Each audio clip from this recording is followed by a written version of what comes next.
বাবা মায়ের কষ্ট। একদিন ছোট্ট সায়ন্তন মায়ের কাছে এসে জিজ্ঞেস করল, মা, তুমি এত কষ্ট করো কেন? তোমার মুখে সবসময় হাসি থাকে, কিন্তু তোমার চোখে কেন এই বিষণ্ণতা? মা হেসে বললেন, বাবা, আমি কষ্ট করি শুধু তোমার জন্য, তোমার সুখের জন্য। যখন তুমি হাসো, আমার পৃথিবী উজ্জ্বল হয়ে ওঠে। সায়ন্তন কিছু বুঝতে পারল না, কিন্তু সে জানত মা ও বাবা তার জন্য সবকিছু করতে প্রস্তুত। একদিন তার বাবা, যিনি প্রতিদিন শ্রমিকের কাজ করেন, কঠিন একদিন শেষে বাড়ি ফিরে এসে খুব ক্লান্ত হয়ে বসে পড়লেন। সায়ন্তন তখন তার কাছে গেল, তার হাতে একটা ছোট্ট ফুলের গাছ ধরিয়ে দিয়ে বলল, বাবা, তোমার কষ্টে এই গাছটা বাঁচুক, তুমি শান্তিতে ঘুমাও। বাবা হেসে বললেন, বাবা, তোমার একটুখানি ভালোবাসা আমার সব কষ্ট দূর করে দেয়।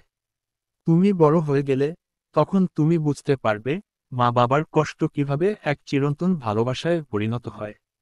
সায়ন্তন তার বাবা মায়ের কষ্ট অনুভব করতে শুরু করল, বুঝতে পারল যে তার মা বাবা কখনোই নিজেদের কষ্টের কথা বলে না, কারণ তাদের একমাত্র লক্ষ্য হলো সন্তানের মুখে হাসি দেখা। তাদের এই নিঃস্বার্থ ভালোবাসায় তাদের কষ্টকে অর্থপূর্ণ করে তোলে। এমন সময় সায়ন্তন সিদ্ধান্ত নিল, সে বড় হয়ে তার মা বাবাকে সুখী করার জন্য সবার আগে তাদের কষ্ট মুছে দিতে চায়, তাদের সেই ভালোবাসার মূল্য চুকাতে চায়। এভাবেই সন্তানের ছোট্ট হৃদয়ে মা বাবার কষ্টের গভীরতা ফুটে উঠল, এবং সে জানল মা বাবার কষ্টে লুকানো থাকে অশেষ ভালোবাসা, যা কখনোই বোঝা যায় না, যতক্ষণ না নিজেই তার অভিজ্ঞতা হয়।